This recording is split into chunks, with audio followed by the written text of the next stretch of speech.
ಗಂಡ ಹೆಂಡತಿಗೆ ಫ್ಲವರ್ ಕೊಡೋದು, ಹೆಂಡತಿ ಗಂಡಕ್ಕೆ ಫ್ಲವರ್ ಕೊಡೋದು. ಅದನ್ನ ಫೋಟೋ ತಗೊಳ್ಳೋದು. ಯಾವುದೇ ಆಗ್ಲಿ ಅದ್ರ ವ್ಯಾಲ್ಯೂ ಗೊತ್ತಾಗೋವರೆಗೂ ನಾನು ಅದ್ರ ತಂಟೆಗೆ ಹೋಗೋದಿಲ್ಲ. ಲಾಂಚ್ ಮಾಡಿದ ದಿನಾನೇ ಎಷ್ಟೋ ಜನರು ಜಾಯ್ನ್ ಆಗ್ಬಿಟ್ರು. ಇದು ನಾನು ಆಕ್ಚುಲಿ ಚೆನ್ನೈಯಿಂದ ತರಿಸಿರೋದು, ನಂಗೆ ಲೋಕಲ್ ಅಲ್ಲಿ ಸಿಕ್ಕಿರ್ಲಿಲ್ಲ. ನೀವ್ ಇಂಥದ್ದೆಲ್ಲ ಕೋರ್ಸ್ ಏನು ಜಾಯ್ನ್ ಆಗಕ್ ಹೋಗ್ಬೇಡಿ, ಇವರೆಲ್ಲ ಸುಮ್ಮನೆ ಏನೋ ಒಂದ್ ಹೇಳ್ತಿರ್ತಾರೆ. ನಿಮ್ಗೆ ಹೆಂಗ್ ಬರ್ತಂಗ್ ಮಾಡ್ಕೊಂಡು ಹೋಗ್ಬಿಡಿ.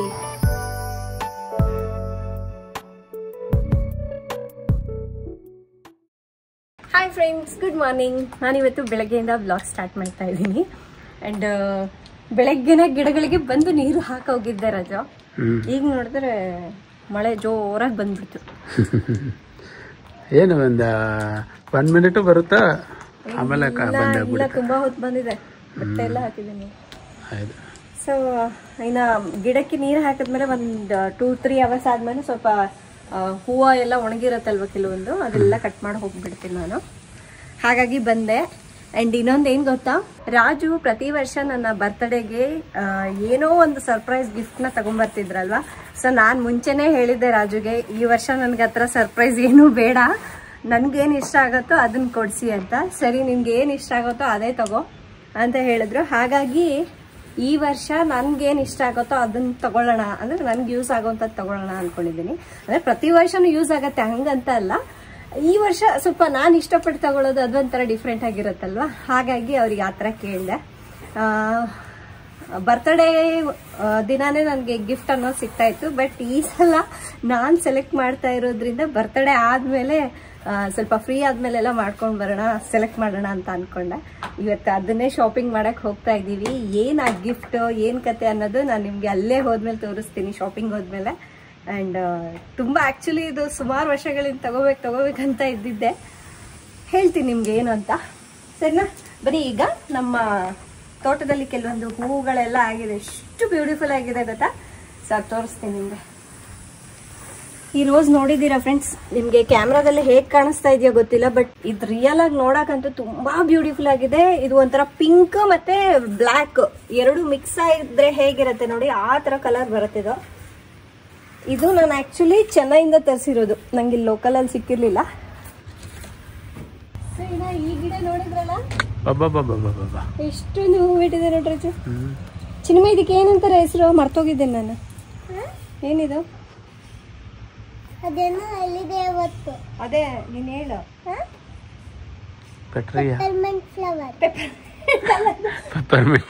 ರಾಜು ಕರೆಕ್ಟ್ ಹೇಳುದು, ಪೆಟ್ರಿಯಾ. ಹಾ, ಪೆಟ್ರಿಯಾ. ಅಟ್ಲೀಸ್ಟ್ ಅವಳಿಗೆ ಅದಾದ್ರೂ ಆ ವರ್ಡ್ ನೆನಪಿದೆ ಅಲ್ವಾ, ಪೆಪ್ಪರ್ಮೆಂಟ್, ಪೆಟ್ರಿಯಾ. ಸೊ ಇದರಲ್ಲಿ ಪರ್ಪಲ್ ಮತ್ತೆ ವೈಟ್ ಎರಡು ಮಿಕ್ಸ್ ಮಾಡಿ ಹಾಕಿದ್ವಿ. ಇಷ್ಟೊಂದು ಹೂ ಬಿಟ್ಟಿದೆ ನೋಡಿ, ಒಂದು ಚಿಕ್ಕ ಸಸಿ ಇದೆ ಅಷ್ಟೇ. ಅಲ್ಲ, ಇದು ನೋಡು, ಫ್ಲವರ್ ಒಳಗಡೆ ಮತ್ತೆ ಬೇರೆ ಫ್ಲವರ್, ಇನ್ನೊಂದು ಫ್ಲವರ್ ಬರುತ್ತೆ. ಇದೇನಿದೆ ಹಂಗೆ ಅದು ಹೌದು. ನಾವು ಆಕ್ಚುಲಿ ಇದು ಏನಕ್ಕೆ ಹಾಕ್ಸಿದ್ವಿ ಗೊತ್ತಾ, ಹಿಂಗೆ ತೋರಣ ತರ ಬರುತ್ತೆ ಇಲ್ಲಿ ಅನ್ನೋ ರೀಸನ್ಗೆ ಹಾಕ್ಸಿದ್ವಿ. ಬಟ್ ಅದು ಇನ್ನೂ ಪುಟ್ಟದೆಲ್ಲ ಬೆಳಿಲಿಕ್ಕೆ ಟೈಮ್ ಬೇಕು. ಈ ಅಕ್ಟೋಬರ್, ನವೆಂಬರ್, ಡಿಸೆಂಬರ್ ಈ ಮಂತ್ ಇದೆ ಅಲ್ವಾ, ಈ 3 ಮಂತ್ ಅಲ್ಲಿ ಈ ಹೂಗಳು ಜಾಸ್ತಿ ಬರುತ್ತೆ. ಸೊ ಅದಕ್ಕೆ ಇಲ್ಲ ಹಾಕ್ಸ್ಕೊಂಡಿದ್ದು. ನೋಡ್ಬೋದು ನೀವು, ನೋಡಿ ವೈಟ್ ಫ್ಲವರ್ಸ್ ಎಷ್ಟೊಂದಾಗಿದೆ ನೋಡ್ರಿ. ಇದು ಸೇಮ್ ಸೂಜಿ ಮಲ್ಲಿಗೆ ಬರುತ್ತಲ್ವಾ, ಆ ತರ ಕಾಣಿಸ್ತಾ ಇದೆ. ನಮ್ ತೋಟಕ್ಕೆ ಏನಾದ್ರು ಹೋದ್ರೆ ನಾನು ಹಿಂಗೆ ಈ ಹೂಗಳು ಕಾಣಿಸ್ತದೆ, ಅದನ್ನ ಅಪ್ಕೊಂಡ್ಬಿಟ್ಟು ಫೋಟೋಸ್ ತೆಗೆಸ್ಕೊಳ್ತೀನಿ. ತುಂಬಾ ಇಷ್ಟ ಆಗತ್ತೆ. ಅವಾಗಿನ ಕಾಲದಲ್ಲಿ ಜನರು ಫೋಟೋ ತಗೋಬೇಕಂದ್ರೆ ಹಿಂಗೆ ಫ್ಲವರ್ ಕಿತ್ತು ಗಂಡ ಹೆಂಡತಿಗೆ ಫ್ಲವರ್ ಕೊಡೋದು, ಹೆಂಡತಿ ಗಂಡಕ್ಕೆ ಫ್ಲವರ್ ಕೊಡೋದು, ಅದನ್ನ ಫೋಟೋ ತಗೊಳ್ಳೋದು ಅಲ್ಲ, ಅದೊಂಥರ ಮಜಾ. ಸೊ ಈ ತರ ಒಣಗಿರೋದೆಲ್ಲ ತೆಗ್ದಾಕ್ಬಿಡ್ಬೇಕು ಅವಾಗ ಹೊಸ ಚಿಗುರು ಬರುತ್ತೆ. ಫ್ರೆಂಡ್ಸ್, ಇನ್ನ ಇದೆಲ್ಲ ಸ್ವಲ್ಪ ಕ್ಲೀನ್ ಮಾಡ್ಬಿಟ್ಟು ತಿಂಡಿ ತಿನ್ಕೊಂಡು ಹೊರಡ್ಬೇಕು ಅನ್ಕೊಂಡಿದೀವಿ. ಬಾ ಚಿನ್ನಿಮಾ, ಜಲ್ದಿ ಬಾ. ಇದು ತಗೋ, ಇದು ಕಸ ಎಲ್ಲ ಇಲ್ಲೇ ಬೀಳ್ಬಾರ್ದು. ಚಿನ್ನಿಮ್ಯಾಗ ಫುಲ್ ಟ್ರೈನಿಂಗ್ ಆಯ್ತು ನೋಡು, ಎಲ್ಲದ್ರಲ್ಲಿ, ಅಡುಗೆ ಮಾಡೋದ್ರಲ್ಲಿ, ಗಾರ್ಡನ್ ನೋಡ್ಕೊಳ್ಳೋದ್ರಲ್ಲಿ, ಕ್ಲೀನ್ ಮಾಡೋದ್ರಲ್ಲಿ ಇರ್ಬೇಕದು. ಮಕ್ಳಿಗೂ ಒಂಥರ ಮಜಾ. ಇದೆಲ್ಲ ಕಟ್ ಮಾಡಿದ್ರೆ ಹೊಸ ಫ್ಲವರ್ ಬರುತ್ತೆ.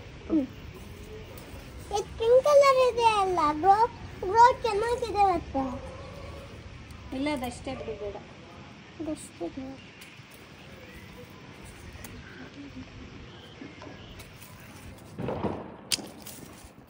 ಫ್ರೆಂಡ್ಸ್, ಇನ್ನೇನೋ ಬ್ರೇಕ್ಫಾಸ್ಟ್ ಆಯ್ತು. ಈಗ ಸ್ವಲ್ಪ ರೆಡಿ ಆಗ್ಬಿಟ್ಟು ಹೊರಡೋಣ ಅಂತ ಅನ್ಕೊಂಡಿದ್ದೀನಿ. ಇನ್ನೊಂದೇನು ಗೊತ್ತಾ, ಕೆಲವ್ರನ್ನ ನಾನು ಅವಾಗವಾಗ ನೋಡ್ತಾ ಇರ್ತೀನಿ, ಅವ್ರು ನೋಡೋಕ್ಕೆ ತುಂಬಾನೇ ಸುಂದರವಾಗಿರ್ತಾರೆ, ಆದರೆ ಕೆಲವೊಂದ್ಸಲ ಡಲ್ ಆಗಿ ಕಾಣಿಸ್ತಾ ಇರ್ತಾರೆ. ಅಂದರೆ ಕೆಲವೊಂದ್ಸಲ ಆಫೀಸ್ ಟೆನ್ಷನ್ ಆಗಿರ್ಬೋದು ಅಥವಾ ಮನೆ ಟೆನ್ಷನ್ ಆಗಿರ್ಬೋದು. ಇನ್ನು ಕೆಲವರು ಹೊರಗಡೆ ಜಾಸ್ತಿ ಓಡಾಡಿ ಬರ್ತಾರೆ ನೋಡಿ, ಅವರಲ್ಲಿ ಕೂಡ ಈ ಡಲ್ನೆಸ್ ಅನ್ನೋದು ಕಾಣಿಸ್ತಾ ಇರುತ್ತೆ. ಯಾಕೆ ಅಂದರೆ ಕೆಲವರು ಸ್ಕಿನ್ ಕೇರ್ ಮಾಡೋದ್ರಲ್ಲಿ ನೆಗ್ಲೆಕ್ಟ್ ಮಾಡಿಬಿಡ್ತಾರೆ. ಇನ್ನು ಕೆಲವರು ಇರ್ತಾರೆ, ಇಷ್ಟು ದಿವಸನೇ ನಾವು ಮಾಡಿಲ್ಲ, ಇನ್ಮೇಲೆ ಕೂಡ ಮಾಡೋ ನೆಸೆಸಿಟಿ ಇಲ್ಲ ಅನ್ನೋ ಮೈಂಡ್ ಸೆಟ್ ಅಲ್ಲಿ ಇರ್ತಾರೆ. ಆದ್ರೆ ಅದು ಹಾಗಲ್ಲ.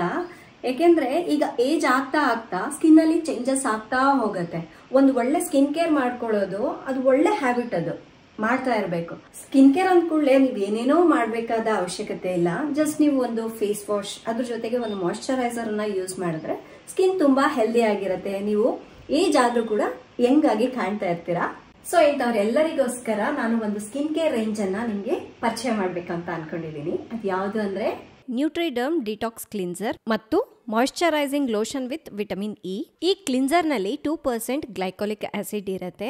ಸ್ಕಿನ್ ಅನ್ನ ಜೆಂಟ್ಲಿ ಎಕ್ಸ್ಫೋಲಿಯೇಟ್ ಮಾಡಿ ಡೆಡ್ ಸ್ಕಿನ್ ಸೆಲ್ಸ್ ಅನ್ನ ರಿಮೂವ್ ಮಾಡುತ್ತೆ. ಸ್ಕಿನ್ ಅಲ್ಲಿರೋ ಪೋರ್ಸ್ ಅನ್ನ ಅನ್ಕ್ಲಾಗ್ ಮಾಡಿ ಅನ್ಇವನ್ ಟೆಕ್ಸ್ಚರ್ ಅನ್ನ ಸ್ಮೂತ್ ಮಾಡುತ್ತೆ.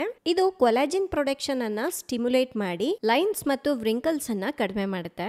ಇದರಲ್ಲಿರುವಂತಹ ಸೋಡಿಯಂ PCA ಸ್ಕಿನ್ ಗೆ ಲಾಂಗ್ ಲಾಸ್ಟಿಂಗ್ ಹೈಡ್ರೇಷನ್ ಅನ್ನ ಕೊಡುತ್ತೆ. ಜೊತೆಗೆ ಸ್ಕಿನ್ ನ pH ಅನ್ನ ಬ್ಯಾಲೆನ್ಸ್ ಮಾಡುತ್ತೆ. ಫ್ರೆಂಡ್ಸ್, ಇನ್ನೇನೀಗ ಫೇಸ್ ವಾಶ್ ಆಯ್ತು, ಈಗ ಮಾಯಿಶ್ಚರೈಸರ್ ನ ಅಪ್ಲೈ ಮಾಡ್ತೀನಿ. ಇದು ಒಂದು ಲೈಟ್ ವೇಟ್ ಫೇಸ್ ಮಾಯಿಶ್ಚರೈಸರ್. ಇದರಲ್ಲಿ ಸ್ಪೆಷಲ್ ವಿಟಮಿನ್ ಇ ಫಾಸ್ಫೇಟ್ ಇರೋದ್ರಿಂದ ಪವರ್ಫುಲ್ ಸ್ಕಿನ್ ರಿಪೇರ್ ಪ್ರಾಪರ್ಟೀಸ್ ಅನ್ನ ಹೊಂದಿದೆ. ಇದು ಸ್ಕಿನ್ ಗೆ ಹೈಡ್ರೇಷನ್ ಅನ್ನ ಕೊಟ್ಟು ರೆಡ್ನೆಸ್ ಮತ್ತು ಆಕ್ನೆ ಅನ್ನ ಕಡಿಮೆ ಮಾಡಿ ಫುಲ್ ಡೇ ಸ್ಕಿನ್ ಅನ್ನ ಮಾಯಿಶ್ಚರೈಸ್ಡ್ ಆಗಿ ಇಡುತ್ತೆ. ಇದು ಸ್ಕಿನ್ ಬ್ಯಾರಿಯರ್ ಅನ್ನ ರಿಪೇರ್ ಮಾಡಿ ಸ್ಟ್ರೆಚ್ ಮಾರ್ಕ್ಸ್ ಅನ್ನ ಕಡಿಮೆ ಮಾಡುತ್ತೆ. ನೋಡಿ ಫೇಸ್ ನಲ್ಲಿ ಎಷ್ಟು ಚೆನ್ನಾಗಿ ಗ್ಲೋ ಬಂದಿದೆ ಅಂತ. ನಿಮಗೂ ಈ ಪ್ರಾಡಕ್ಟ್ಸ್ ಬೇಕು ಅಂದ್ರೆ ನ್ಯೂಟ್ರಿಡರ್ಮ್ ಇಂಡಿಯಾಸ್ ವೆಬ್ಸೈಟ್ ನಲ್ಲಿ ಅಥವಾ ಐಬೇರಿಯಾ ಸ್ಕಿನ್ ಬ್ರ್ಯಾಂಡ್ಸ್ ನಲ್ಲಿ ಕೂಡ ಸಿಗುತ್ತೆ. ಎಲ್ಲಿ ಬೇಕಾದ್ರೂ ತಗೋಬಹುದು. ಲಿಂಕ್ಸ್ ಬಂದು ಡಿಸ್ಕ್ರಿಪ್ಷನ್ ಅಲ್ಲಿ ಮತ್ತೆ ಪಿನ್ಡ್ ಕಾಮೆಂಟ್ ಅಲ್ಲಿ ಇರುತ್ತೆ. ಫ್ರೆಂಡ್ಸ್, ಇನ್ನ ಹೋಗಿ ಡ್ರೆಸ್ ಮಾಡ್ಕೊಂಡು ನಾನು ರಾಜು ಹೊರಡ್ತೀವಿ. ಅಲ್ಲಿ ಹೋದ್ಮೇಲೆ ನಿಮ್ಗೆ ತೋರಿಸ್ತೀನಿ ಡಿಟೇಲ್ ಆಗಿ ಏನು ಅದು ಅಂತ. ಫ್ರೆಂಡ್ಸ್, ಇನ್ನ ನಾನು ರಾಜು ರೆಡಿ ಆಗಿ ಹೊರಗಡೆ ಹೊರಟಿದೀವಿ. ಮಕ್ಳನ್ನ ಕರ್ಕೊಂಡು ಹೋದ್ರೆ ಅಲ್ಲಿ ನೋಡೋದಕ್ಕಿಂತ ಅವ್ರನ್ನ ನೋಡ್ಕೊಳ್ಳೋದೇ ಟೈಮ್ ಆಗ್ಬಿಡತ್ತೆ. ಏನೋ ಸರಿಯಾಗಿ ಚೂಸ್ ಮಾಡೋಕೆ ಆಗೋದಿಲ್ಲ. ಫ್ರೆಂಡ್ಸ್, ಫಸ್ಟ್ ನಾನು ಚೆಕಪ್ಗೆ ಹೋಗಬೇಕಾಗಿತ್ತು. ಯಾಕೆಂದರೆ ಸ್ವಲ್ಪ ಅವಾಗವಾಗ ಕೈ ನೋವು ಬರ್ತಾ ಇದೆ. ಅದಕ್ಕಾಗಿ ಡಾಕ್ಟ್ರಿಗೆ ಕೇಳದೆ ಒಂದ್ಸಲ ಬನ್ನಿ ಅಂತ ಹೇಳಿದರು. ಇನ್ನು ಹಾಸ್ಪಿಟಲ್ ಕೆಲಸ ಮುಗಿಸ್ಕೊಂಡ್ವಿ. ಅದಾದಮೇಲೆ ಇವಾಗ ಡಿಶ್ ವಾಷರ್ನ ನೋಡೋಕ್ಕೆ ಬಂದಿದ್ದೀವಿ. ನಾನಂತೂ ಈ ಥರ ದೊಡ್ಡ ದೊಡ್ಡ ಪ್ರಾಡಕ್ಟ್ಸ್ಗಳು ಕೆಲವೊಂದ್ಸಲ ಆನ್ಲೈನಲ್ಲೇ ತೊಗೊಳ್ತೀನಿ. ಆದರೆ ನಮ್ಮ ಮನೆಗೆ ಯಾವ ಸೈಜ್ ಹೇಗೆ ಸೂಟ್ ಆಗುತ್ತೆ ಅನ್ನೋದು ನಾನು ಒಂದ್ಸಲ ಇಲ್ಲಿ ಲೈವಲ್ಲಿ ನೋಡಬೇಕಾಗಿತ್ತು. ಹಾಗಾಗಿ ಒಂದ್ಸಲ ಸ್ಟೋರ್ ವಿಸಿಟ್ ಮಾಡಿದ್ರೆ ಅದು ಹೇಗಿದೆ, ಏನು ಸೈಜ್ ಇದೆ, ನಮ್ಮ ಮನೆಗೆ ಅದು ಸೂಟ್ ಆಗುತ್ತಾ ಇಲ್ಲ ಎಲ್ಲವುದು ತಿಳ್ಕೊಬೋದಲ್ಲ ಅನ್ನೋದಕ್ಕೋಸ್ಕರ ಸ್ಟೋರ್ ವಿಸಿಟ್ ಮಾಡಿದ್ವಿ. ಇನ್ನು ಇದರ ಸೈಜ್ ಹೆಂಗೆ ಅಂದರೆ 15 ಪ್ಲೇಟ್ಸು 13 ಪ್ಲೇಟ್ಸು ಇದ್ರ ಮೇಲೆ ಸೈಜ್ ಡಿಪೆಂಡ್ ಆಗಿರುತ್ತೆ. ಸೊ ನಾವು ಸ್ವಲ್ಪ ದೊಡ್ಡದೇ ಇರಲಿ ಅಂತ ಹೇಳಿ 15 ಪ್ಲೇಟ್ಸ್ ಇಡ್ಸೋವಂಥದ್ದನ್ನು ತೊಗೊಂಡ್ವಿ. ಅಂದರೆ ಒಂದು 15 ಜನ ಊಟ ಮಾಡಲಿಕ್ಕೆ ಬಳಸ್ತೀವಲ್ವ, ತಟ್ಟೆ, ಲೋಟ ಮತ್ತು ಬೌಲ್ಸ್, ಅಷ್ಟೆಲ್ಲವುದನ್ನು ಒಟ್ಟಿಗೆ ಇಟ್ಟು ಕ್ಲೀನ್ ಮಾಡ್ಬೋದು. ಫಸ್ಟ್ ನನಗೆ ಇದು ತುಂಬ ಇಷ್ಟ ಆಯಿತು. ಸರಿ ಇದೇ ತಗೊಳ್ಳೋಣ ಅಂತೇಳಿ ಡಿಸೈಡ್ ಆದ್ವಿ. ಅದಾದಮೇಲೆ ಇನ್ನೊಂದು ಡಿಶ್ ವಾಷರಲ್ಲಿ ಇನ್ನೊಂದು ಫೀಚರ್ನ ನೋಡಿದೆ, ಮಿಕ್ಸ್ಡ್ ಲೋಡ್ ಅಂತ ಹೇಳಿಬಿಟ್ಟು. ಬಟ್ ಆ ಬಟನ್ ಇದಕ್ಕೆ ಇರಲಿಲ್ಲ. ಸೊ ಅದಕ್ಕೂ ಇದಕ್ಕೆ ಏನು ಡಿಫ್ರೆನ್ಸ್ ಅಂತೇಳಿ ತಿಳ್ಕೊಂಡೆ. ಬಟ್ ನನಗೆ ಮಿಕ್ಸಡ್ ಲೋಡ್ ಅನ್ನೋದು ತುಂಬ ಯೂಸ್ ಆಗುತ್ತೆ ಅಂದ್ಕೊಂಡೆ. ಯಾಕೆಂದರೆ ನಮ್ಮನೇಲಿ ಸೆರಾಮಿಕ್, ಸ್ಟೀಲು ಇದೆಲ್ಲ ಯೂಸ್ ಮಾಡ್ತೀವಿ. ಇದೆಲ್ಲವುದು ಒಟ್ಟಿಗೆ ಇಡ್ಬೋದಲ್ಲ ಅನ್ನೋದು ಐಡಿಯಾ ಬಂತು. ಹಾಗಾಗಿ ಬೇರೆದನ್ನು ಸೆಲೆಕ್ಟ್ ಮಾಡಿಕೊಂಡೆ. ಇನ್ನು ಅದಾದಮೇಲೆ ಒಂದು OTG ಕೂಡ ನೋಡಿದ್ವಿ. ಇದನ್ನು ಕೂಡ ಆರ್ಡರ್ ಮಾಡಿ ಈಗ ಚಿನ್ನಿಮಾಗೆ ಸ್ವಲ್ಪ ಶಾಪಿಂಗ್ ಇದೆ, ಶಾಪಿಂಗ್ ಮಾಡಿಕೊಂಡು ಮನೆಗೆ ಹೊರಡ್ತೀವಿ. ನಮ್ಮ ಚಿನ್ನಿಮಾಗೆ ನಾನು ತರೋಂತಹ ಚಪ್ಪಲಿ ಇದೆ ಅಲ್ವಾ, ಅಂದರೆ ನಾನು ಬ್ರ್ಯಾಂಡೆಡ್ ಎಲ್ಲ ತರಿಸ್ತೀನಲ್ವ, ಅವಳಿಗೆ ಅದು ಅಷ್ಟಾಗಿ ಇಷ್ಟ ಆಗಲ್ಲ. ಎಷ್ಟೊಂದು ಕಲೆಕ್ಷನ್ಸ್ ಇದೆ ಗೊತ್ತಾ, ಸ್ಲಿಪ್ಪರ್ಸ್ ಆಗಿರ್ಬೋದು, ಶೂಸ್ ಆಗಿರ್ಬೋದು. ಹಾಗಂತ ಹೇಳ್ಬಿಟ್ಟು ಏನೋ ಬೋರಿಂಗ್ ಆಗಿರೋತ್ತೆ ಅಂತ ತರಲ್ಲ ನಾನು. ಚೆನ್ನಾಗಿ ಸ್ವಲ್ಪ ಪಾರ್ಟಿ ವೇರೆ ಸಪ್ರೇಟು ಮತ್ತು ಕ್ಯಾಶುವಲ್ ವೇರೆ ಸಪ್ರೇಟು ಆ ಥರ ಕೆಲವೊಂದು ತೆಗೆದಿಟ್ಟಿದ್ದೀವಿ. ಆದರೆ ಅವಳು ನಮ್ಮ ಮನೇಲಿ ಕೆಲಸ ಮಾಡ್ತಾರಲ್ಲ ಆಂಟಿ, ಅವ್ರು ಯಾವತ್ತೋ ಒಂದು ಮಾರ್ಕೆಟಿಗೆ ಹೋಗಿದ್ರಂತೆ, ಅಲ್ಲಿ ತೊಗೊಂಬಂದಿದ್ದಾರೆ. ಅದು ಫ್ಯಾನ್ಸಿ ಚಪ್ಪಲಿ ಅಂತೆ, ಅದಕ್ಕೆ ಹೆಸರಿಟ್ಟಿರೋದವಳು. ಅಲ್ಲೇ ತನಕ ಅನ್ನತ್ತಲ್ಲ. ಮತ್ತೆ ನೀನ್ ಅಂತದ್ದೇ ಬ್ರ್ಯಾಂಡೆಡ್ ತಗೊಂಡ್ ಬಾ, ಇಷ್ಟ ಆಗಲ್ಲ. ಆ ಚಪ್ಪಲಿನ ನನಗೆ ಗೊತ್ತಿರೋ ಹಾಗೆ ನಾನ್ ತಂದಿರೋ ಶೂಸು ಚಪ್ಪಲಲ್ಲಿ ಅವಳು ಬಳಸಿರೋದಂದ್ರೆ ಹೈಯೆಸ್ಟ್ ಅದೇ. ಜಾಸ್ತಿ ಸಲ ವೇರ್ ಮಾಡಿರೋದು. ನನಗೆ ಎಷ್ಟು ಕೆಲವೊಂದ್ಸಲ ಅನ್ಸ್ಬಿಡುತ್ತಲ್ಲ, ನಾನು ಎಷ್ಟು ಥರದ್ದೆಲ್ಲ ತರಿಸಿದ್ದೀನಿ. ಕೆಲವೊಂದಂತೂ 1-2-3 ಸಲ ಹಾಕಿದ್ದಾಳೆ, ಆಗಲೇ ಅದು ಟೈಟ್ ಆಗಿ ಹೋಗಿದೆ, ಅದು ಚುಚ್ತಾ ಇದೆ ನನಗೆ ಅಂತ ಹೇಳ್ತದೆ. ಏಕೆಂದ್ರೆ ಅವಳಿಗೆ ಅಂಥವೆಲ್ಲ ಹಾಕಕ್ಕೆ ಇಂಟ್ರೆಸ್ಟೇ ಇಲ್ಲ. ಅದಕ್ಕೆ ಅವಳಿಗೆ ಇಷ್ಟ ಆಗೋ ಥರನೇ ಇವತ್ತು ತಗೊಂಡ್ಬಂದಿದ್ದೀನಿ. ನೋಡಲ್ಲಿ ಚಿನ್ನಮ್ಮ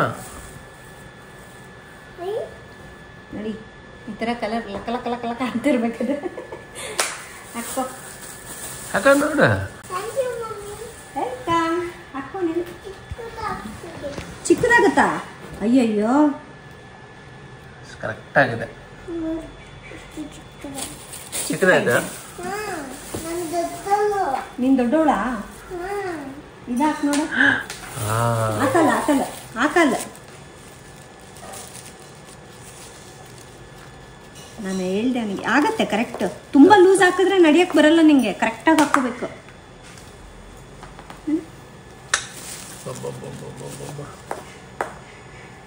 ಓಕೆನಾ? ನಡಿಯಕ್ಕೆ ಬರುತ್ತಾ? ಬಾ. ಸ್ವಲ್ಪ ಅಭ್ಯಾಸ ಆಗ್ಬೇಕು ಅವಳಿಗೆ. ಬಿದ್ದೋಗ್ತೀನಿ ಅನ್ಕೊಂಡಿಲ್ಲ. ಚೆನ್ನಾಗಿದೆಯಾ? ಚೆನ್ನಾಗಿದೆಯಾ? ಅಲ್ಲ ಇದಾಗಲ್ಲ. ಯಾವ್ದು ಇಷ್ಟ ಆಯ್ತು ನಿಂಗೆ? ಇದು ಇಷ್ಟ ಆಯ್ತಾ? ಯಾವ್ದು? ಇದ ಯಾವ್ದು ತಣಕ್ ಅನ್ನುತ್ತೆ ಅದೇ. ಅದು ಇಷ್ಟ ಆಗಿಲ್ವಾ? ತುಂಬಾ ಚಿಕ್ಕದಾಗ್ಬಿಟ್ಟಿದೆ. ನೀನ್ ಚಿಕ್ಕದ ತಗೊಂಡು. ಹೌದಾ, ಸರಿ, ನಾನು ಎಕ್ಸ್ಚೇಂಜ್ ಮಾಡಿಸ್ತೀನಿ. ಓಕೆನಾ? ಇದು ಇಷ್ಟ ಆಯ್ತಾ? ಇದು ಓಕೆನಾ? ಎಷ್ಟು ಮೆಚುರಿಟಿ ಇದೆ ನೋಡೋದಕ್ಕೆ. ನಾವು ಆಗಿದ್ರೆ ಕೊಟ್ಟಿದ್ದೆ ಸಾಕಂತ ತಗೊಂಡು ಎದುರದು ಎಲ್ಲ ಮಾಡ್ತಿದ್ವಿ. ಅದು ಸೈಜ್ ನೋಡೋದು, ಟೈಮ್ ನಲ್ಲಿ ಅದು ಬೇರೆ. ನಾವು ಅಲ್ಲ, ಸೈಜ್ ನೋಡೋದು, ಕಲರ್ ನೋಡೋದು, ಕಂಫರ್ಟ್ ನೋಡೋದು, ಏನದು ದೊಡ್ಡವ್ರು ಮಾಡ್ದಂಗೆ ಮಾಡ್ತಾ ಇದ್ದಾರೆ. ಅದು ಸ್ವಲ್ಪ ಅದು ಹೀಲ್ ಇದೆ ಅಲ್ವಾ, ಫ್ಲಾಟ್ ತಗೊಂಡಿಲ್ಲ, ಸ್ವಲ್ಪ ಹೀಲ್ಸ್ ತಗೊಂಡಿದ್ದೀನಿ. ಹಾಗಾಗಿ ಅದು ನಡಿಯಕ್ಕೆ ಆಗ್ತಾ ಇಲ್ಲ ಅವಳಿಗೆ. ಫಸ್ಟ್ ಹೀಲ್ಸ್ ಅಲ್ಲ ಚಿನ್ನಮ್ಮಗೆ. ಕೆಲವೊಂದು ಡ್ರೆಸ್ಗಳು ಅವ್ರಿಗೆ ತುಂಬಾ ಮುಳುಗೋಗೋ ಥರ ಇದೆ, ಅದಕ್ಕೆ ಸ್ವಲ್ಪ ಹೀಲ್ ಇದ್ರೆ ಅದು ನಡಿಯೋಕ್ಕಾದ್ರೂ ಆಗತ್ತೆ ಅಂತ ಹೇಳಿ ತಗೊಂಡೆ. ನಾನು ಅವಳಿಗೆ ಇದಿಷ್ಟ ಆಗತ್ತೆ ಅನ್ಕೊಂಡೆ, ಪಿಂಕ್. ತನಕ್ಕಿಲ್ಲ ಅದು. ಅದೇ ಬೇರೆ ಥರ. ಫ್ರೆಂಡ್ಸಿನ ನಾವು ಮನೆಗೆ ಬರೋಷ್ಟೊತ್ತಿಗೆ ಡಿಶ್ ವಾಷರ್ನ ನಮಗೆ ಡೆಲಿವರಿ ಮಾಡಿಬಿಟ್ಟಿದ್ರು. ಬಟ್ ಏನಪ್ಪ ಅಂದರೆ ನಾವು ಇದಕ್ಕೆ ಟ್ಯಾಪ್ ಏನೂ ರೆಡಿ ಮಾಡಿಸಿರಲಿಲ್ಲ. ಸರಿ ಬಂದಮೇಲೆ ಮಾಡಿಸಿದ್ದ ಅಂತ ಅಂದ್ಕೊಂಡಿದ್ವಿ, ಬಟ್ ಇಷ್ಟು ಬೇಗ ಡೆಲಿವರ್ ಮಾಡ್ತಾರೆ ಅಂತ ಅಂದ್ಕೊಂಡಿರಲಿಲ್ಲ. ಏನೋ ಪ್ಲಂಬರ್ನ ಕರೆಸ್ಬಿಟ್ಟು ಟ್ಯಾಪ್ನ ರೆಡಿ ಮಾಡಿಸಿದ್ವಿ. ಏನೋ ಸಂಜೆ ಹೊತ್ತಿಗೆ ಇನ್ಸ್ಟಾಲೇಷನ್ ಮಾಡೋಕ್ಕೆ ಬರ್ತೀವಿ ಅಂತ ಹೇಳಿದ್ರು. ಸೊ ಈಗ ಅವರು ಕೂಡ ಬಂದುಬಿಟ್ಟು ಮಾಡ್ತಾಯಿದ್ದಾರೆ. ನಿಜ ಇಷ್ಟು ಫಾಸ್ಟಾಗಿ ವರ್ಕೆಲ್ಲ ಆಗತ್ತೆ ಅಂದ್ಕೊಂಡಿರಲಿಲ್ಲ ನಾನು. ಅಂದರೆ ಹಬ್ಬಗಳೆಲ್ಲ ಇತ್ತಲ್ಲ, ಸೊ ನೋಡ್ತೀವಿ ನಾವು, ಸ್ಟಾಕ್ ಇದ್ದರೆ ಬೇಗನೆ ಕಳಿಸ್ಕೊಡ್ತೀವಿ ಅಂದರು. ಬಟ್ ಇವತ್ತೇ ಕಳಿಸ್ತೀವಿ ಅನ್ನೋದು ಹೇಳಿರಲಿಲ್ಲ. ನಾವು ಈ ಡಿಶ್ ವಾಷರ್ನ ಕಿಚನಲ್ಲಿ ಇಡುವಂತಹ ಪ್ಲ್ಯಾನ್ ಏನೂ ಮಾಡಿಲ್ಲ. ಏಕೆಂದರೆ ನಮ್ಮ ಕಿಚನ್ ಆಲ್ರೆಡಿ ಮುಂಚೆನೇ ನಾವು ಹೀಗೆ ಬೇಕು ಅನ್ನೋದನ್ನು ಪ್ಲ್ಯಾನ್ ಮಾಡ್ಕೊಂಡಿದ್ವಿ. ಮತ್ತು ಡಿಶ್ ವಾಷರ್ನ ಎಲ್ಲಿ ಇಡಬೇಕು ಅನ್ನೋದು ಕೂಡ ಮುಂಚೆನೇ ಡಿಸೈಡ್ ಆಗಿದ್ವಿ. ಇಲ್ಲಿ ಕಿಚನ್ ಪಕ್ಕದಲ್ಲಿ ಒಂದು ಬಾತ್ರೂಮ್ ಇದೆ, ಬಟ್ ನಾವು ಅದನ್ನು ಯೂಸ್ ಮಾಡ್ತಾಯಿಲ್ಲ, ಜಸ್ಟ್ ಹ್ಯಾಂಡ್ ವಾಶ್ಗೆ ಅಂತ ಹೇಳಿ ಇಟ್ಕೊಂಡಿದ್ವಿ. ಸರಿ ಹೇಗಿದ್ದರೂ ಆ ರೂಮ್ ವೆಟ್ ಆಗೋದಿಲ್ಲ ಅಲ್ವಾ, ಅಲ್ಲೇ ಡಿಶ್ ವಾಷರ್ನ ಇಡ್ಸ್ಬಿಡೋಣ ಅಂಥೇಳಿ ಪ್ಲ್ಯಾನ್ ಇತ್ತು ನಮ್ಮದು. ಹಾಗಂತೇಳಿ ಇಲ್ಲೇ ಎಲ್ಲ ಟ್ಯಾಪ್ ಎಲ್ಲ ರೆಡಿ ಮಾಡಿಸ್ಬಿಟ್ಟು ಇಲ್ಲೇ ಫಿಕ್ಸ್ ಮಾಡಿಸ್ತಾ ಇದ್ದೀವಿ. ಇನ್ನು ಇದನ್ನು ಹೇಗೆ ಯೂಸ್ ಮಾಡಬೇಕು ಅದೆಲ್ಲವುದು ಡೆಮೋ ಕೊಡ್ತಾಯಿದ್ರು. ಸಾಲ್ಟ್ ಎಲ್ಲ ಹಾಕಬೇಕು, ಡಿಟರ್ಜೆಂಟ್ ಎಲ್ಲ ಹಾಕಬೇಕು ಅದೆಲ್ಲದನ್ನು ಹೇಳ್ತಾಯಿದ್ರು. ಸ್ಪೂನ್ಸ್ ಎಲ್ಲ ಇಡಬೇಕು, ಅದಕ್ಕಂತಲೇ ಎಲ್ಲದೂ ಸಪ್ರೇಟ್ ಆಗಿದೆ, ನಾವು ನೋಡಿ ಇಡಬೇಕಷ್ಟೇ. ಇನ್ನು ನಮ್ಮ ಮನೆಗೆ ಸಾಫ್ಟ್ನರ್ ಹಾಕ್ಸಿರೋದ್ರಿಂದ ಇದಕ್ಕೆ ಸಾಲ್ಟ್ ಹಾಕೋ ಅಗತ್ಯ ಏನೂ ಇಲ್ಲ ಅಂತ ಹೇಳ್ತಾಯಿದ್ರು ರಾಜು. ಕೆಲವು ದಿವಸ ಆದಮೇಲೆ ಡಿಶ್ ವಾಷರ್ದೇ ಒಂದು ಕಂಪ್ಲೀಟ್ ವಿಡಿಯೋ ಮಾಡ್ತೀನಿ, ಇದು ಹೇಗೆ ವರ್ಕ್ ಆಗುತ್ತೆ, ಹೇಗೆ ಎಲ್ಲ ಯೂಸ್ ಮಾಡ್ಕೋಬೋದು ಇದನ್ನು, ಅದೆಲ್ಲದನ್ನ ನಾನು ನಿಮ್ಗೆ ಡೀಟೇಲಾಗಿ ತಿಳಿಸ್ಕೊಡ್ತೀನಿ. ಇನ್ನು ನಮಗೆ ಸ್ವಲ್ಪ ಸ್ಯಾಂಪಲ್ಗೆ ಅಂತ ಹೇಳಿ ಡಿಟರ್ಜೆಂಟು ಎಲ್ಲ ಕೊಟ್ಟಿದ್ದರು. ಸೊ ಅದನ್ನೇ ಹಾಕಿಬಿಟ್ಟು ಒಂದು ಲೋಡ್ ಪಾತ್ರೆನೂ ಹಾಕಿ ಇಟ್ಬಿಟ್ಟೆ. ತುಂಬ ಚೆನ್ನಾಗಿ ಕ್ಲೀನಾಗಿತ್ತು ಮಾತ್ರ. ಫ್ರೆಂಡ್ಸ್, ಇನ್ನು ಫೈನಲಿ ಡಿಶ್ ವಾಷರ್ ಅಂತೂ ಬಂದೇ ಬಿಡ್ತು ಮನೆಗೆ. ಎಷ್ಟು ಬೇಗ ಬಂದಿದೆ ಗೊತ್ತಾ? ನಾವು ಹೋಗಿ ಹಿಂಗೆ ಸೆಲೆಕ್ಟ್ ಮಾಡಿದ್ವಿ, ವಿತಿನ್ ½ an hour ಒಳಗಡೆ, ಅಂದರೆ ನಾವು ಬರೋ ಶ್ರುತಿಗೆ ತಂದು ಇಟ್ಬಿಟ್ಟಿದ್ದಾರೆ. ಸೊ ಇನ್ನೇನು ಎಲ್ಲವುದು ಇನ್ಸ್ಟಾಲೇಷನ್ ಎಲ್ಲವುದು ಕೆಲಸ ಮುಗೀತು. ನಮಗೆ ಹೇಗೆ ಅದನ್ನು ಯೂಸ್ ಮಾಡಬೇಕು ಏನು ಅದೆಲ್ಲದನ್ನು ತೋರಿಸ್ಕೊಟ್ರು. ಬಟ್ ಏನಪ್ಪ ಅಂದರೆ ಡಿಟರ್ಜೆಂಟ್ ಇಲ್ಲ, ಒಂದೊಂದೇ ಪ್ಯಾಕೆಟ್ ಕೊಟ್ಟಿದ್ದಾರೆ ಸ್ಯಾಂಪಲ್ಗೆ ಅಂತ. ಅದು ಆರ್ಡ್ರ್ ಮಾಡ್ಕೊಂಡಿದ್ದೀನಿ, ನಾಳೆ ಬರುತ್ತೆ. ಇನ್ನು ನಾಳೆಯಿಂದ ಡಿಶ್ ವಾಷರ್ನ ಯೂಸ್ ಮಾಡ್ಕೊತೀವಿ. ಸೊ ನನಗಂತೂ ಏನಾಗತ್ತೆ ಗೊತ್ತಾ, ಯಾವುದೇ ಆಗಲಿ ಅದ್ರ ವ್ಯಾಲ್ಯೂ ಗೊತ್ತಾಗೋವರೆಗೂ ನಾನು ಅದ್ರ ತಂಟೆಗೆ ಹೋಗೋದಿಲ್ಲ. ಅಂದರೆ ಅದ್ರ ಬೆಲೆ ಗೊತ್ತಾಗಬೇಕು. ಇದೇ ಅಲ್ಲ, ಯಾವುದೇ ತಗೊಳ್ಳಿ ನಾನು ಸ್ವಲ್ಪ ಹಿಂದೆ ಮುಂದೆ ಯೋಚನೆ ಮಾಡ್ತೀನಿ. ಇದೇ ನನಗೂ ರಾಜಕ್ಕೂ ಇರೋ ಡಿಫ್ರೆನ್ಸ್. ಅವ್ರು ಏನಿಲ್ಲ, ಅವ್ರು ಮುಂಚೆನೆ, ಈಗ ನಾನು ಏನು ಥಿಂಕ್ ಮಾಡ್ತಾ ಇರ್ತೀನಲ್ವ ಅದನ್ನು ಒಂದು 5 ವರ್ಷದ ಮುಂಚೆನೆ ನನಗೆ ಫ್ಲ್ಯಾಶ್ ಆಗಬೇಕು, 5 ವರ್ಷ ಆದಮೇಲೆ ನನಗೆ ಫ್ಲ್ಯಾಶ್ ಆಗಬೇಕು ಅಂಥದ್ದನ್ನ ಅವ್ರು ಮುಂಚೆನೆ ಥಿಂಕ್ ಮಾಡಿರ್ತಾರೆ. ಬಟ್ ನಾನು ಸ್ವಲ್ಪ ಸ್ಲೋ ಇಂಥ ವಿಷಯದಲ್ಲಿ. ಹಾಗಾಗಿ ಇದು ಸ್ವಲ್ಪ ಲೇಟ್ ಆಯ್ತು. ಹೇಳಬೇಕು ಅಂದರೆ ನಮ್ಮ ಹಳೆ ಮನೆಗೇನೆ ಇದು ತಗೊಳ್ಬೇಕು ಅನ್ನೋ ಪ್ಲ್ಯಾನ್ ಇತ್ತು, ರಾಜಕ್ಕೆ ತಗೋಬೇಕಂತ. ಬಟ್ ನಾನೇ ಬೇಡ ಅಂತ ಹೇಳಿ ಒಪ್ಕೊಂಡು 1-2 ವರ್ಷ ಹಂಗೆ ಬಂದೆ. ಬಟ್ ಇವಾಗ ಅದರ ಅವಶ್ಯಕತೆ ನನಗೆ ತುಂಬಾ ಇದೆ, ಹಾಗಾಗಿ ತಗೊಂಡೆ. ಆ್ಯಂಡ್ ಅದಾದಮೇಲೆ ಇನ್ನೊಂದು ನಾವು OTG ಒಂದು ಆರ್ಡ್ರ್ ಮಾಡಿದ್ದೀವಿ. ಅದು ಈಗ ದೀಪಾವಳಿ ಬೇರೆ ಇದೆ ಅಲ್ವಾ, ಹಾಗಾಗಿ ಸ್ಟಾಕ್ ಏನೂ ಇಲ್ವಂತೆ. ಆರ್ಡ್ರ್ ಮಾಡಿ ತರಿಸ್ಬೇಕು, ಹಾಗಾಗಿ ಅದು ಒಂದು 2 days ಆಗತ್ತೆ ಅಂತ ಹೇಳಿದ್ದಾರೆ. ಅದು ಒಂದು ತಗೊಂಡಿದ್ದೀನಿ, ಬಂದ್ಮೇಲೆ ತೋರಿಸ್ತೀನಿ. ಆ್ಯಕ್ಚುಲಿ ನಾನು ಅದನ್ನು ಬೇಡ ಅನ್ಕೊಂಡಿದ್ದೆ, ಆಲ್ರೆಡಿ ನಮ್ಮ ಮನೇಲಿ ಇದೆ ಅಲ್ಲ ಅಂತ. ಬಟ್ ಅದು ಆ ಜಾಗ ಇದೆ ಅಲ್ವಾ, ಅದು ಸ್ವಲ್ಪ ಅಸಹ್ಯ ಕಾಣ್ತಾ ಇದೆ, ಸಪ್ರೇಟ್ ಆಗೋಗ್ಬಿಟ್ಟಿದೆ. ಅದು ಹಳೇದಿತ್ತು, ಅದು ಇಟ್ಕೊಂಡಿದ್ವಿ, ಬಟ್ ಚೆನ್ನಾಗಿ ಕಾಣಿಸ್ತಾ ಇಲ್ಲ. ಹಾಗಾಗಿ ರಾಜು ಅದನ್ನ ಫಿಕ್ಸ್ ಮಾಡಿಸ್ಬಿಡೋಣ, ತುಂಬ ನೀಟಾಗಿರುತ್ತೆ. ಇಷ್ಟೆಲ್ಲ ರೆಡಿ ಮಾಡಿಸಿ ಕಿಚನ್ ಮಾಡಿಸಿದ್ದೀವಿ, ಅದು ಇಲ್ಲ ಅಂದರೆ ಚೆನ್ನಾಗಿ ಕಾಣಲ್ಲ ಅಂತ ಹೇಳ್ತಾ ಇದ್ರು. ಬಟ್ ನೋಡೋಕ್ಕೂ ಚೆನ್ನಾಗಿಲ್ಲ. ಹಾಗಾಗಿ OTG ಅಂತ ಆರ್ಡರ್ ಮಾಡಿ ಬಂದಿದ್ದೀವಿ. ಇನ್ನೊಂದು 2 daysಲ್ಲಿ ಬಂದ್ಬಿಡತ್ತೆ. ಇನ್ನೊಂದು ಮುಖ್ಯವಾದ ವಿಷಯದ ಬಗ್ಗೆ ಈಗ ಮಾತಾಡೋಣ. ನಿಮ್ಮೆಲ್ಲರಿಗೂ ಗೊತ್ತಲ್ವಾ, ನನ್ನ ಬರ್ತ್ಡೇಗೆ ನಾವು ಯೂಟ್ಯೂಬ್ ಕೋರ್ಸನ್ನು ಲಾಂಚ್ ಮಾಡಿದ್ದೀವಿ ಅಂತ. ತುಂಬ ಜನರು ಆಲ್ರೆಡಿ ಜಾಯ್ನ್ ಆಗಿದ್ದಾರೆ. ನನಗಂತೂ ಎಷ್ಟು ಖುಷಿ ಆಯ್ತು ಗೊತ್ತಾ, ನನ್ನ ಲಾಂಚ್ ಮಾಡಿದ ದಿನಾನೇ ಎಷ್ಟೋ ಜನರು ಜಾಯ್ನ್ ಆಗಿಬಿಟ್ರು. ನನಗಂತೂ ಅದು ನೋಡ್ಬಿಟ್ಟು ಶಾಕ್ ಆಯ್ತು. ನಿಜವಾಗ್ಲೂ ನೀವು ಇಷ್ಟೊಂದು ನನ್ನ ಟ್ರಸ್ಟ್ ಮಾಡಿ ಬಂದಿದ್ದೀರಲ್ವಾ, ತುಂಬಾನೇ ಖುಷಿ ಆಯ್ತು. ಅದರಲ್ಲಿ ಇನ್ನ ತುಂಬಾ ಜನರು ಯೂಟ್ಯೂಬ್ ಆಲ್ರೆಡಿ ಸ್ಟಾರ್ಟ್ ಮಾಡ್ಕೊಂಡಿದ್ದಾರೆ. ಬಟ್ ಅದು ಹೆಂಗ್ ಮುಂದೆ ಹೋಗ್ಬೇಕೋ ಗೊತ್ತಿಲ್ಲ, ಅಂತವ್ರು ತುಂಬಾ ಜನ ಬಂದಿದ್ದಾರೆ. ಈಗೆಲ್ಲ ಕಲಿತಾ ಇದಾರೆ ಫಸ್ಟ್ ಇಂದ ಸ್ಟೆಪ್ ಬೈ ಸ್ಟೆಪ್. ನಿಜವಾಗ್ಲೂ ನಿಮ್ಮೆಲ್ಲರಿಗೂ ತುಂಬಾನೇ ಹೆಲ್ಪ್ ಆಗುತ್ತೆ. ಯಾಕೆಂದ್ರೆ ಇದು ನಮ್ಮ 10 ವರ್ಷದ ಒಂದು ಎಕ್ಸ್ಪೀರಿಯನ್ಸ್. ನಾವಂತೂ ಎಷ್ಟು ತರದನ್ನ ಎಕ್ಸ್ಪೀರಿಯನ್ಸ್ ಮಾಡಿದೀವಿ, ಅದೆಲ್ಲದನ್ನ ನೀವು ಒಂದೇ ಕೋರ್ಸಲ್ಲಿ ನೋಡ್ತಾ ಇದ್ದೀರಾ. ಹಾಗಾಗಿ ಒಂದ್ಸಾರಿ ಕೋರ್ಸ್ ಮಾಡ್ಬಿಟ್ರೆ ಇವ್ರು ಫಸ್ಟ್ ಇನ್ನ ಇವತ್ತೇ ಯೂಟ್ಯೂಬ್ ಸ್ಟಾರ್ಟ್ ಮಾಡ್ತಾ ಇದಾರೆ ಅಂದ್ರೂ ಕೂಡ 4 years ಎಕ್ಸ್ಪೀರಿಯನ್ಸ್ ಇದ್ರೆ ಯಾವ ತರ ಇರ್ತಾರೆ ಆ ತರ ಮೆಂಟಾಲಿಟಿ ಬಂದ್ಬಿಡುತ್ತೆ ಅವ್ರಿಗೆ. ಆ ಲೆವೆಲ್ ಅಲ್ಲಿ ಇದೆ ಕೋರ್ಸ್ ಇದೆ. ಅಂದ್ರೆ ನೀವು ಒಂದು 4 ವರ್ಷ ಯೂಟ್ಯೂಬ್ ಅಲ್ಲಿ ಇದ್ರೆ ಹೇಗೆ ಎಕ್ಸ್ಪೀರಿಯನ್ಸ್ ಇರುತ್ತೆ ನೋಡಿ, ಆ ಎಕ್ಸ್ಪೀರಿಯನ್ಸ್ ನಿಮ್ಗೆ ಬರೀ 30 ದಿವಸದಲ್ಲೇ ಸಿಕ್ಬಿಡತ್ತೆ. ಅಷ್ಟೊಂದು ತಿಳ್ಕೊಂಡ್ಬಿಡ್ತೀರಾ ನೀವು ಯೂಟ್ಯೂಬ್ ಬಗ್ಗೆ. ಸೊ ಹಾಗಾಗಿ ಇನ್ನು ಯಾರೆಲ್ಲ ನೀವು ಜಾಯ್ನ್ ಆಗಬೇಕು, ನಿಮ್ದು ಆಲ್ರೆಡಿ ಯೂಟ್ಯೂಬ್ ಚಾನಲ್ಸ್ ಇರ್ಬೋದು, ಅದನ್ನ ಸ್ಟಾಪ್ ಮಾಡಿರ್ಬೋದು, ಮತ್ತೆ ನೀವು ಅದನ್ನ ಸ್ಟಾರ್ಟ್ ಮಾಡಬೇಕು ಅಂತ ಅನ್ಕೊಂಡ್ರು. ಸೊ ಅಂತವ್ರೆಲ್ಲರೂ ಕೂಡ ನಮ್ಮ ಕೋರ್ಸ್ಗೆ ಜಾಯ್ನ್ ಆಗ್ಬಹುದು. ಅದರಲ್ಲಿ ನಾವು ಸ್ಟೆಪ್ ಬೈ ಸ್ಟೆಪ್ ನಿಮ್ಗೆ ಎಲ್ಲದನ್ನ ತೋರಿಸ್ಕೊಡ್ತೀವಿ. ಸೊ ಇನ್ನು ಆಲ್ರೆಡಿ ಜಾಯ್ನ್ ಆದವರು ಎಕ್ಸ್ಪೀರಿಯನ್ಸ್ ಮಾಡ್ತಾ ಇದ್ದಾರೆ. ಸೊ ಅವ್ರಿಗೆ ತುಂಬ ಇಷ್ಟ ಆಗಿದೆ. So thank you so much, ನಮ್ಮನ್ನ ನಂಬಿ ಬಂದಿದ್ದೀರಾ. So thank you. ಏನೋ ಅದಾದ್ಮೇಲೆ ನನಗೆ ತುಂಬ ಜನರು ಕಾಮೆಂಟ್ಸ್ ಮಾಡಿದ್ದೇನು ಗೊತ್ತಾ, ನೀವು ಥಿಂಕ್ ಮಾಡಿದ್ರೆ ಯೂನಿಕ್ ಆಗಿ ಥಿಂಕ್ ಮಾಡ್ತೀರಾ ಗಂಡ ಹೆಂಡತಿ. ಸೊ ನಾವು ಇಮ್ಯಾಜಿನ್ ಕೂಡ ಮಾಡೋಕ್ಕಾಗೋದಿಲ್ಲ, ಆ ಥರ ಇರುತ್ತೆ ಅಂತ ಹೇಳಿದ್ರು. ಸೊ ಅದು ಒಂಥರ ಖುಷಿ ಆಗತ್ತೆ ನಮಗೆ. ಓ, ನಮ್ಮನ್ನ ಈ ಥರನೂ ಕೂಡ ಜನರು ಗುರ್ತು ಹಿಡಿತಾರೆ, ರೆಕಗ್ನೈಸ್ ಮಾಡ್ತಾರೆ, ನಾವೇ ಒಂಥರ ಡಿಫ್ರೆಂಟಾಗಿ ಥಿಂಕ್ ಮಾಡ್ತೀವಿ ಅಂತ. ಸೊ ಆ ಥರ ತುಂಬ ಜನರು ನಮ್ಮನ್ನ ಏನು ಸಪೋರ್ಟ್ ಮಾಡೋದು. ಹೌದು, ನೀವು ತುಂಬ ಕಷ್ಟಪಟ್ಟಿದ್ದೀರಾ, ತುಂಬ ಶ್ರಮ ಇರುತ್ತೆ, ಅದರಲ್ಲಿ ಅಷ್ಟು ಈಸಿ ಇರಲ್ಲ ಅಂತ.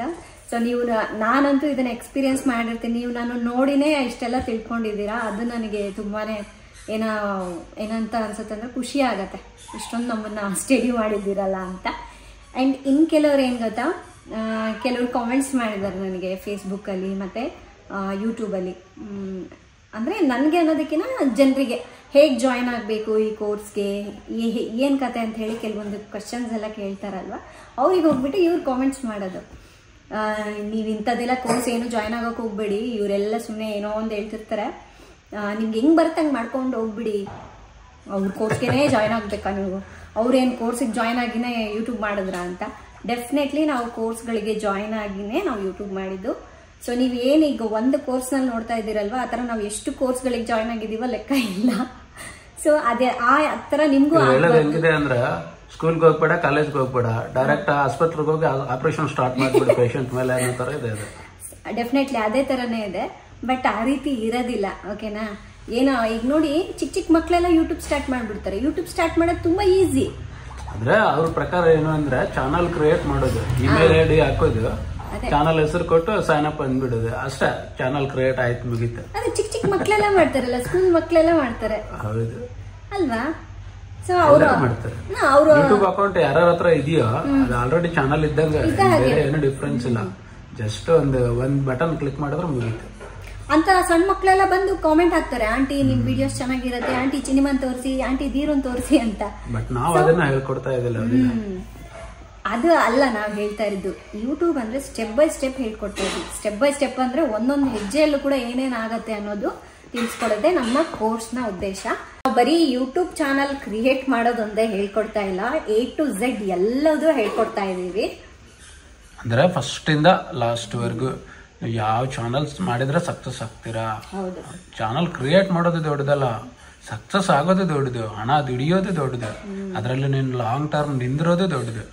ಅದೆಲ್ಲ ಹೆಂಗ್ ಬರುತ್ತೆ, ಅದೆಲ್ಲ ಮಾಡ್ಬೇಕಂದ್ರೆ ಏನ್ ಮೆಂಟಾಲಿಟಿ ಇರಬೇಕು, ಹೆಂಗ್ ಮಾಡಬೇಕು, ಇದು ಇಂಪಾರ್ಟೆಂಟ್. ನಾವು ಅದನ್ನ ಹೇಳ್ಕೊಡ್ತಾ ಇದೀವಿ. ಹೌದು.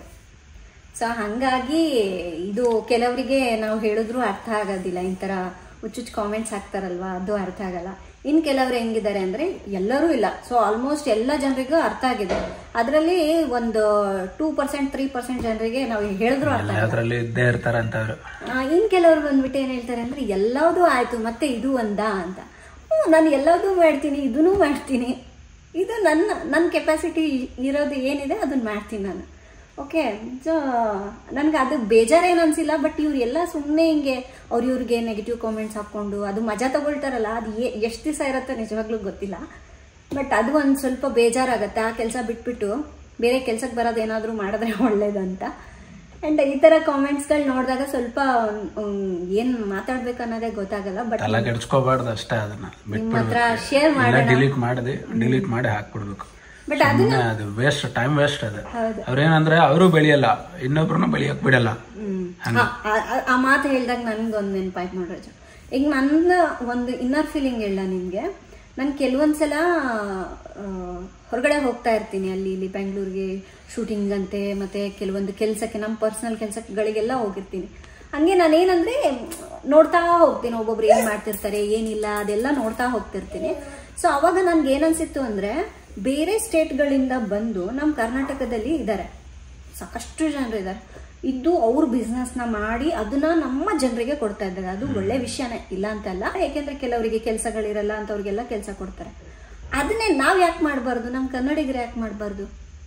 ಈಗ ನಾನು ಇಷ್ಟು ಮಾಡ್ತಾ ಇದ್ರೇನೆ ಇನ್ನೂ ಇದು ಸಾಲದಂತ ಇದನ್ನೂ ಮಾಡ್ತೀರಾ ಹಂಗೆ ಹೇಳ್ತಾರೆ. ಸೊ ಅಟ್ಲೀಸ್ಟ್ ಇಲ್ದವ್ರಾದ್ರೂ ಮಾಡಿದ್ರೆ ಎಷ್ಟು ಚೆನ್ನಾಗಿರುತ್ತೆ. ನಮ್ಮವರಿಗೆ ಕೆಲಸ ಕೊಟ್ರೆ ಎಷ್ಟು ಚೆನ್ನಾಗಿರುತ್ತೆ. ನನ್ಗೆ ಕೆಲವೊಂದ್ಸಲ ಅದ್ ನೋಡಿದಾಗೆಲ್ಲ ಬೇಜಾರಾಗ್ತಾ ಇರುತ್ತೆ. ಈಗ ನಾವು ಕನ್ನಡದಲ್ಲಿ ಕೋರ್ಸ್ ಮಾಡಿದೀವಿ ಅಂದ್ರೆ ಇರ್ತಾರೆ ನಮ್ಮ ಕರ್ನಾಟಕದಲ್ಲಿ ಕೂಡ. ಈಗ ನೀನ್ ನಮ್ದೇ ಕೋರ್ಸ್ಗೆ ಈಗ ನೋಡು, ಆಲ್ಮೋಸ್ಟ್ 99% ಎಲ್ಲರೂ ಸಪೋರ್ಟ್ ಮಾಡ್ತಾರೆ. ಈ 1% ಜನ ಸಪೋರ್ಟ್ ಮಾಡಲ್ಲ. ಈಗ ನಮ್ಮ ಕನ್ನಡಿಗರು, ಈಗ ನೀವೇನಾದ್ರೂ ನಮ್ಮ ಕರ್ನಾಟಕದಲ್ಲಿ ಬಿಸ್ನೆಸ್ ಮಾಡಿದ್ರೆ ಡೆಫಿನೆಟ್ಲಿ ಸಪೋರ್ಟ್ ಮಾಡ್ತಾರೆ. ಯಾರು ಮಾಡಲ್ಲ ಹೇಳಿ, ಎಲ್ಲರೂ ಮಾಡ್ತಾರೆ. ಬಟ್ ಏನಕ್ಕೆ ಮಾಡೋದಿಲ್ಲ? ಈಗ ಕೆಲವ್ರು ನೋಡಿ, ಯಾರಾದ್ರೂ ಒಬ್ರು ಬಿಸ್ನೆಸ್ ಮಾಡ್ಬೇಕು ಅಂತ ಇರ್ತಾರೆ ಅನ್ಕೊಳ್ಳಿ, ಅವರು ಹೋಗಿ ನಾನು ಈ ಬಿಸ್ನೆಸ್ ಮಾಡ್ಬೇಕು ಅಂತ ಇದ್ದೀನಿ, ನಿನ್ನ ಅಭಿಪ್ರಾಯ ತಿಳಿಸೋದಾಗ ಸಪೋಸ್ ಅವ್ರಿಗೆ ಏನಾದ್ರು ಇಷ್ಟ ಇಲ್ಲ ಅಂದ್ರೆ ಹಿಂಗೆ ಹೇಳ್ತಾರೆ, ನೀನ್ ಆ ಬಿಸ್ನೆಸ್ ಮಾಡ್ತೀಯ, ಈ ನಮ್ ಫ್ರೆಂಡ್ ಅದ್ ಮಾಡ್ಬಿಟ್ಟು ಹಾಳಾಗ್ ಹೋಗ್ಬಿಟ್ಟಿದ್ದಾನೆ, ನೀನ್ ಅದ್ ಮಾಡಕ್ ಹೋಗ್ಬೇಡ, ನೀನು ಹಾಳಾಗ್ ಹೋಗ್ತೀಯ. ಅದ್ರಲ್ಲಿ ಸಕ್ಸಸ್ ಆದವ್ರು ಎಷ್ಟು ಜನ ಇರ್ತಾರೆ, ಅವ್ರೆಲ್ಲರೂ ಹೇಳೋದ್ ಬೇಡ. ಅದೇ ಅಲ್ವಾ, ಯಾರು ಫೇಲ್ ಆಗಿರ್ತಾರೋ ಅವ್ರದ್ದು ಮಾತ್ರ ಹೇಳೋದು. ಯಾಕೆಂದ್ರೆ ಎಲ್ಲಿ ಬೆಳೆದ್ ಬಿಟ್ರೆ ಇನ್ನ ಕೆಲವರಲ್ಲಿ ಏನು ಗೊತ್ತಾ, ಅವರೂ ಬೆಳಿಬಾರ್ದು, ಅವರೂ ಬೆಳೆಯಲ್ಲ, ಇನ್ನೊಬ್ರನ್ನ ಬೆಳೆಯಕ್ಕೂ ಬಿಡೋದಿಲ್ಲ. ಸೊ ಆ ಮೆಂಟಲಿ ಇಟ್ಕೊಂಡ್ರೆ ನಾವ್ ಹಂಗೆ ಇರ್ತೀವಿ. ನಮ್ ಸುತ್ತಮುತ್ತ ಕೇಳ್ಬೇಕು ಅದು ಏನಿದೆ, ಏನ್ ಕತೆ, ತಪ್ಪು ಮಾಡಿದ್ರು ಅದೆಲ್ಲ ತಿಳ್ಕೊಂಡು ನಾವ್ ಸರಿ ಮಾಡ್ಕೊಂಡು ಇಂಪ್ರೂವ್ ಮಾಡ್ಕೊಂಡು ಹೋಗ್ಬೇಕು, ಅದು ಬೇರೆ ದಾರಿ. ಬಟ್ ಇದೇನಂದ್ರೆ ಹೆದರ್ಸ್ಬಿಡ್ತಾರೆ, ಹೋಗೋದೇ ಬೇಡ, ಮುಗಿತು ಇಲ್ಲೇ ಇದ್ಬಿಡು ನೀನು, ಯಾಕೆ ಅದೆಲ್ಲ ಮಾಡ್ತೀಯ, ಅದು ಇಂಟ್ರೆಸ್ಟ್ ತೆಗೆದು ಬಿಡ್ತಾರೆ, ಅದು ತಪ್ಪು. ಇದು ನಮ್ ಲೈಫಲ್ಲಿ ತುಂಬಾನೇ ಎಕ್ಸ್ಪೀರಿಯನ್ಸ್ ಆಗಿದೆ. ನಾವು ತೋಟ ಮಾಡಿದಾಗ ರಾಜು ಎಷ್ಟು ಜನ ನಮ್ಗೆ ಬೇಡ ಬೇಡ ಅಂತ ಹೇಳಿದ್ರು ಅಲ್ವಾ. ಅವಾಗ ನಾವು ಏನಾದ್ರೂ ಹಂಗೆ ಎದುರ್ಕೊಂಡ್ಬಿಟ್ಟು ಅವ್ರು ಹೇಳಿದ್ರು ಇವ್ರು ಇವಾಗ್ಲೂ ಮಾತಾಡ್ತಾರೆ, ನಾವು ತಲೆ ಕೆಡ್ಸ್ಕೊಳಕ್ ಹೋಗಲ್ಲ. ಅದೇನ್ ಕೆಲ್ಸಕ್ ಬಾರ್ದೆಲ್ಲ ತೋಟ ಮಾಡ್ಕೊಂಡು ಅದ್ ಮಾಡ್ಕೊಂಡು ಎಷ್ಟೋ ಜನ ಈಗ ಮಾರ್ಕೊಳ್ತಾ ಇದಾರೆ, ನೀವು ತೋಟ ತಗೊಳ್ತೀರಂತೆ. ಅದು ಬಿಡ, ಯೂಟ್ಯೂಬ್ಗೂ ಹಂಗೆ ಮಾಡಿದ್ರಲ್ಲ, ಯೂಟ್ಯೂಬ್ ಸ್ಟಾರ್ಟ್ ಮಾಡುವಾಗೂ ಹಂಗೆ ಮಾಡಿದ್ರು, ಧಾರವಾಡದಿಂದ ಮೈಸೂರಿಗೆ ಬರುವಾಗ್ಲೂ ಹಂಗೆ ಮಾಡಿದ್ರು. ನೀವು ಮೈಸೂರಿಗೆ ಹೋದ್ರೆ ಮುಗೀತ ಎಲ್ಲ ಲಾಸ್ ಆಗೋಗ್ಬಿಡ್ತೀರ, ನೀವು ಪಾಪರ್ ಆಗೋಗ್ತೀರಾ. ಸೊ ಈ ತರ ಕಾಲ ಎಳೆಯೋರು ತುಂಬಾ ಇರ್ತಾರೆ. ನಾವು ಇದೆಲ್ಲ ತಲೆ ಕೆಡ್ಸ್ಕೊಳೋದಿಲ್ಲ, ಯಾಕೆಂದ್ರೆ ಇದೆಲ್ಲ ನಾವು ಎಷ್ಟೋ ವರ್ಷ ಎಕ್ಸ್ಪೀರಿಯನ್ಸ್ ಮಾಡಿ ಪೆಟ್ಟು ತಿಂದು. ಬಟ್ ಅದು ತಿಳ್ಕೊಬೇಕು, ಅವ್ರೇನ್ ಹೇಳ್ತಾ ಇದಾರೆ ಅದು ಒಳ್ಳೇದಿತ್ತು ಅಂದ್ರೆ ತಿಳ್ಕೊಬೇಕು. ಬಟ್ ಅದಕ್ಕೆ ಹೆದರ್ಕೊಂಡು ಈಗ ನಮ್ದು ಮಾಡ್ಬೇಕು ಅಂತ ಮನಸ್ಸಿರುತ್ತೆ. ಅವ್ರು ಯಾರೋ ತಪ್ಪು ಮಾಡಿ ಮೋಸ ಹೋಗಿದಾರೆ ಅಂತ ಎಲ್ಲರೂ ಮೋಸ ಹೋಗಲ್ಲ. ನಿನ್ ದಾರಿ ಕರೆಕ್ಟ್ ಇತ್ತು, ನಿನ್ ಮನಸ್ಸಲ್ಲಿ ನೀನ್ ಮಾಡ್ಬೇಕು ಅಂತಿದ್ಯಾ, ನೀನ್ ಖಂಡಿತ ಸಕ್ಸಸ್ಫುಲ್ ಆಗ್ತೀಯ. ಆ ನಂಬಿಕೆಯಿಂದ ಮುಂದೆ ಹೋಗ್ಬೇಕು. ತಪ್ಪು ತಿಳ್ಕೊಬೇಕು, ಮಿಸ್ಟೇಕ್ ಮಾಡೇ ಮಾಡ್ತಾರೆ ಮನುಷ್ಯರು ಅಂದ್ಮೇಲೆ, ಸರಿ ಮಾಡ್ಕೋಬೇಕು, ಮುಂದೆ ಹೋಗ್ಬೇಕು. ಅದು ಬಿಟ್ಟು ಹೋಪೇ ತೆಗಿಬಾರ್ದು. ಅದೇ ಅಲ್ವಾ ಲೈಫ್, ಮಿಸ್ಟೇಕ್ ಗಳಾಗಿನೇ ಕಲಿಯೋದು. ಎಲ್ಲ ಹಂಗೆ ಕಲ್ತ್ಬಿಟ್ರೆ ಅದ್ರಲ್ಲಿ ಏನು ಇರೋದೇ ಇಲ್ಲ, ಸಪ್ಪೆ ಅಂತಾರ ಜೀವನ. ಹಂಗಾಗಿ ಈ ತರ ಹಾಗಂದ್ರ ಈಗ ನಾವು ಬೇರೆಯವರು ಹೇಳೋದು ಎಕ್ಸ್ಪೀರಿಯನ್ಸ್ ನಾವು ಕೇಳಿದ್ರ ಸ್ವಲ್ಪ ಮಿಸ್ಟೇಕ್ಸ್ ಮಾಡೋದು ಕಡಿಮೆ ಆಗುತ್ತೆ. ಅದಕ್ಕೆ ಎಕ್ಸ್ಪೀರಿಯನ್ಸ್ ಇದ್ದವ್ರ ಹತ್ರ ಕಲಿಬೇಕು ಅನ್ನೋದು. ಅದ್ರ ಸಲುವಾಗಿ ಅಲ್ವಾ ನಾವ್ ಈ ಕೋರ್ಸ್ ಕೂಡ ಮಾಡ್ತಾ ಇರೋದು. ನಮ್ 10 years ಎಕ್ಸ್ಪೀರಿಯನ್ಸ್ ನಿಮ್ಗೆ ಕೊಟ್ರೆ ನೀವು ಫಾಸ್ಟ್ ಆಗ್ಬಿಡ್ತೀರ, ಒಂದ್ 3-4 years ಫಾಸ್ಟ್ ಆಗ್ಬಿಡ್ತಾರೆ. ಅದೇ, ಸೊ ಆ ಉದ್ದೇಶಕ್ಕೆನೆ ನಾವು ಇದು ಮಾಡಿರುವಂಥದ್ದು. ಆ್ಯಂಡ್ ಕೆಲವರು ನೀವು ಹೋಗ್ಬೇಡಿ, ಜಾಯ್ನ್ ಆಗಬೇಡಿ ಅಂತೇಳಿ ಅವ್ರಿಗೂ ಕಾಮೆಂಟ್ಸ್ ಆಗ್ತಾ ಇದ್ದಾರೆ. ಹಾಕಿದ್ರು ನಮ್ಗೇನು ಚಿಂತೆ ಇಲ್ಲ ಬಿಡಿ, ಅದು ಅವರ ಒಪಿನಿಯನ್. ಬಟ್ ಯಾರಾದರೂ ಬೆಳೀತಾ ಇದ್ದಾರೆ ಅಂದ್ರೆ ತುಳಿಯೋಕ್ಕೆ ಕೆಲವರು ನೋಡ್ತಿರ್ತಾರೆ ನೋಡಿ, ಅದೇ ನನಗೆ ಸರಿ ಹೋಗೋದಿಲ್ಲ. ಅವ್ರು ಮಾಡಬೇಡ ಮಾಡಬೇಡ ಅಂತಾರೆ. ಇನ್ನು ಕೆಲವರು ಇರ್ತಾರೆ, ನೀನು ಮಾಡಬೇಡ ಮಾಡಬೇಡ ಅಂತ ಹೇಳಿ ಅವ್ರು ಮಾಡ್ತಾರೆ. ಅದು ಒಂಥರ ಜನ, ಅದು ತುಂಬಾ ಜನ ಇದ್ದಾರೆ. ನೀವು ಮಾಡಬೇಡ ಮಾಡಬೇಡ ಅನ್ನೋದು ಈ ಕಡೆ ಅವ್ರು ಮಾಡೋದು. ಸೊ ಅದೇ ರಾಜು ಹೇಳ್ತಿರ್ತಾರೆ, ಹೆಣ್ಮಕ್ಳು ಜಾಸ್ತಿ ಮಾಡ್ತಾರೆ, ಏನು ಓದಿಲ್ಲ ಅಂತ ಹೇಳ್ಬಿಟ್ಟು ಎಕ್ಸಾಮಲ್ಲಿ ಬಂದು ಬರೀತಾರೆ ಅಂತ. ಆ ಥರ ಎಲ್ಲರೂ ಆ ಥರ ಇರಲ್ಲ, ಕೆಲವರು ಆ ಥರ ಇರ್ತಾರೆ ಅಂತ ನಾವು ಗೆಸ್ ಮಾಡಿದ್ದೀವಿ. ಸೊ ಹಾಗಾಗಿ ಇದು ಒಂದು ಒಳ್ಳೆ ಉದ್ದೇಶನೇ. ತುಂಬ ಕಷ್ಟಪಟ್ಟಿದ್ದೀವಿ ನಾವು. ಹೇಳಬೇಕು ಅಂದರೆ ಒಂದು 2 years ನಾವು ಇದು ಮಾಡಲಿಕ್ಕೆ ತುಂಬ ಕಷ್ಟಪಟ್ಟಿದ್ವಿ. ನಾವಾಗಿರ್ಬೋದು, ನಮ್ಮ ಟೀಮು ಹಗಲು ರಾತ್ರಿ ಕಷ್ಟಪಟ್ಟಿದ್ದಾರೆ. ಅದೇನು ರಾತ್ರಿ ಹಿಂಗೆ ಮಾಡಿರೋದಲ್ಲ, ಅದಕ್ಕೆ ಎಷ್ಟೋ ಟೈಮ್ ಕೊಟ್ಟಿರೋದ್ರಿಂದ ಸೊ ತುಂಬ ಯೂಸ್ಫುಲ್ ಆಗಿರುತ್ತೆ ಜನರಿಗೆ ಅನ್ನೋ ಒಂದು ಉದ್ದೇಶದಿಂದನೇ ಮಾಡಿದ್ದೀವಿ. ಸೊ ಇನ್ನೂ ಜಾಯ್ನ್ ಆಗ್ಬೇಕು ಅಂದ್ಕೊಂಡ್ರೆ ಬೇಗ ಹೋಗಿ ಜಾಯ್ನ್ ಆಗಿ. ಈ ವಿಡಿಯೋ ಕೆಳಗಡೆ ಡಿಸ್ಕ್ರಿಪ್ಷನಲ್ಲಿ ಕೂಡ ಲಿಂಕ್ ಕೊಟ್ಟಿರ್ತೀನಿ, ನೀವು ಜಾಯ್ನ್ ಆಗ್ಬೋದು. ಸರ್ನಾ, ಇವತ್ತಿನ ವಿಡಿಯೋ ಎಲ್ಲ ಎಂಡ್ ಮಾಡ್ತಾ ಇದ್ದೀನಿ. ತಮ್ಮೆಲ್ಲರಿಗೂ ವಿಡಿಯೋ ಇಷ್ಟ ಆದರೆ ಲೈಕ್ ಮಾಡಿ, ಶೇರ್ ಮಾಡಿ. ನಾಳೆ ಇನ್ನೊಂದು ಹೊಸ ವಿಡಿಯೋದೊಂದಿಗೆ ಮತ್ತೆ ಸಿಗ್ತೀನಿ. ಅಲ್ಲಿವರೆಗೂ ಟೇಕ್ ಕೇರ್, ಬಾಯ್.